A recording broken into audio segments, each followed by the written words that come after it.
Day 12. Walking on the water. Yesterday, we learned that Jesus is the bread of life, and that he who eats his flesh and drinks his blood has eternal life. Now, there's a very important point in those words. The tense that Jesus uses is not future, will have eternal life, but rather present, has eternal life. In other words, the eternal life that the Father wants for us begins now. The fifth sign in John's Gospel, the walking on the water, points to how eternal life already begins here and now. Let's start by picturing the scene. After the multitude has eaten off the loaves and has tried to force Jesus to be their king, Jesus escapes to the hill to pray. Meanwhile, the disciples jump into a boat and make their way across the Sea of Galilee. On their way, a strong wind blows and stirs up the sea. And then Jesus suddenly comes towards them, walking on the water. The disciples are frightened. But Jesus says to them, "I am. Do not be afraid." The disciples are glad to take him into the boat, and then they immediately arrive at the shore to which they are going. Alright, so what's this sign all about? What is Jesus trying to say to the disciples and to us? What's the meaning of this miracle? Well, let's start with the first thing Jesus said to the disciples. I am. Now, some translations render that as it is I. However, the original Greek for that phrase is ego eimi, which is used dozens of times in John's Gospel and is sometimes translated as I am. One place where that translation particularly fits is John 18 verses 3 to 6, which is when Jesus was arrested in the garden. Let's picture that scene. A whole cohort of Roman soldiers, several hundred, and the temple guard go out to arrest Jesus. When they arrive in the garden, Jesus asks them, "Whom do you seek?" They respond, "Jesus of Nazareth." Jesus then replies, "I am." With these words, they drew back and fell to the ground. Think of that. Hundreds of Roman soldiers, part of the most powerful military on earth, fall down to the ground simply at the sound of the divine name spoken by Jesus. That, I suggest, is how we ought to read Jesus' word to the disciples in the boat.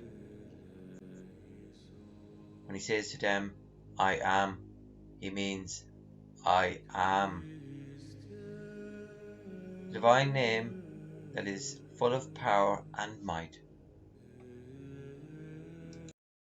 And why is this important?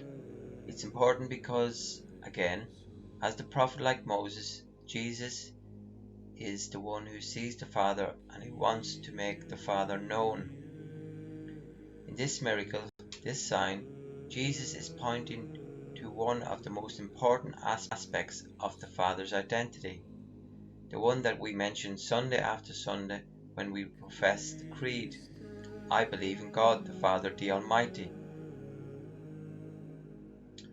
That is to say, our Father, the Father of Jesus, is all-powerful, the one whom the winds and the seas obey.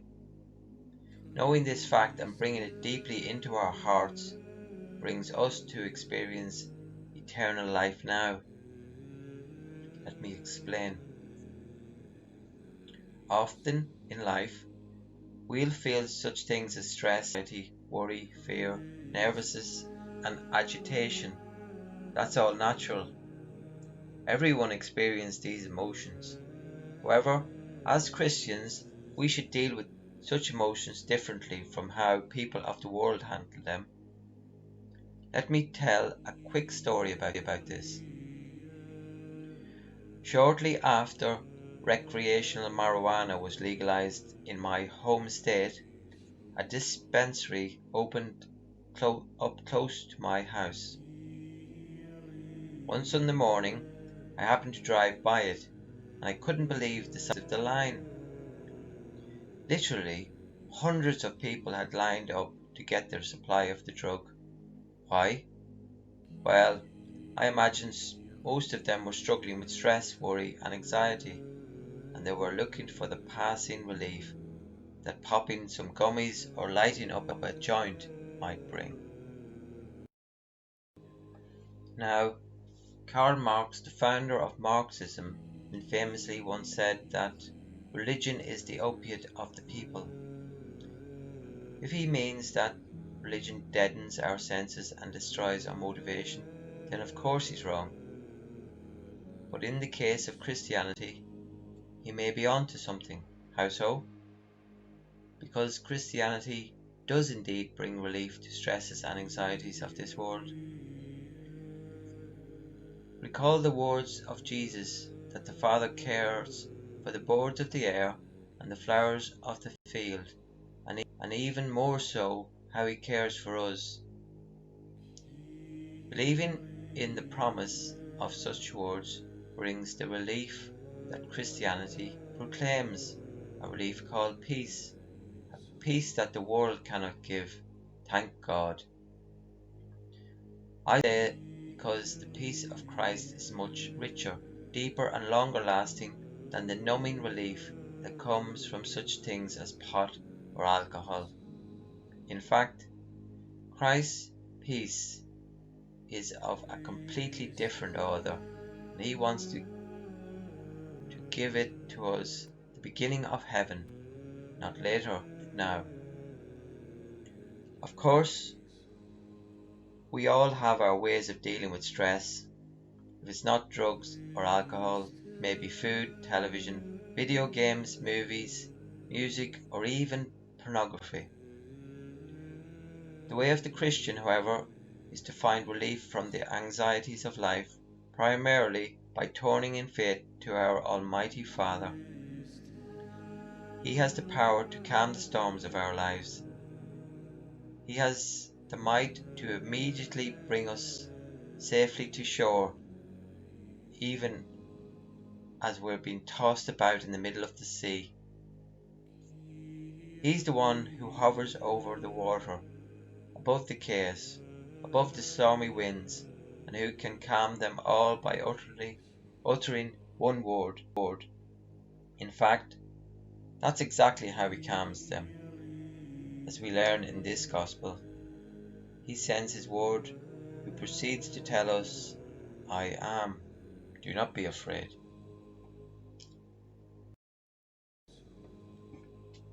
Do not be afraid. These are Jesus' words to us, which we heard from the Father. Remember, before Jesus came walking on the water, he'd gone to the hills by himself. But he wasn't really by himself. As usual, he was communing with the Father. The Father then told him to go out to the disciples, because the Father is always sending the Son, who loves to do the Father's will, which is a will of love for us, his children. Like the Son, we do the Father's will when we believe the Son. But this means more than just believing what he says. It means believing in the Son.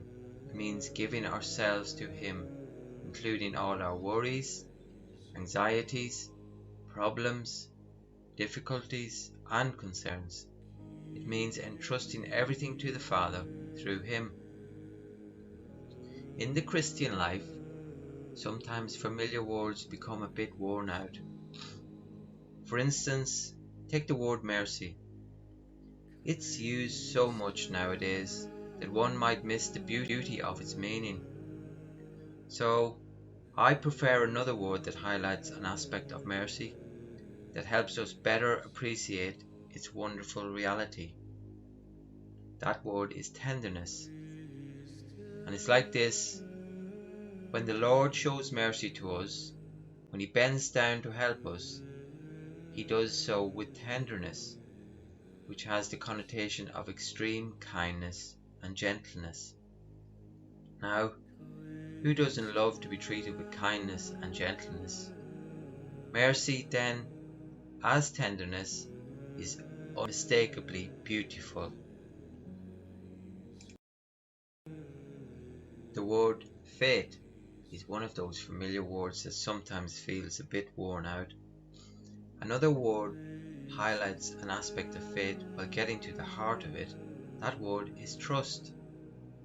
Trust highlights the Lord's goodness because you can't trust someone unless you believe that person to be good. Interestingly enough, the word trust is one that the Lord Himself seems to highlight for us in the high anxiety environment of the modern world. He does so through the Divine Mercy message and devotion, which has been endorsed by several popes. That devotion includes the image of Divine Mercy with the prayer, "Jesus, I trust in you," at the bottom. This sacred image reminds us of Jesus walking on the water. This mighty image reveals the power of God the Father. This consoling image invites us to bring relief by praying, "Jesus, I trust in you." That prayer, that faith, helps bring the peace of eternal life, the peace of heaven, into our lives now. Today's prayer: "Jesus, I trust in you. Jesus, I trust in you. Jesus, I trust in you."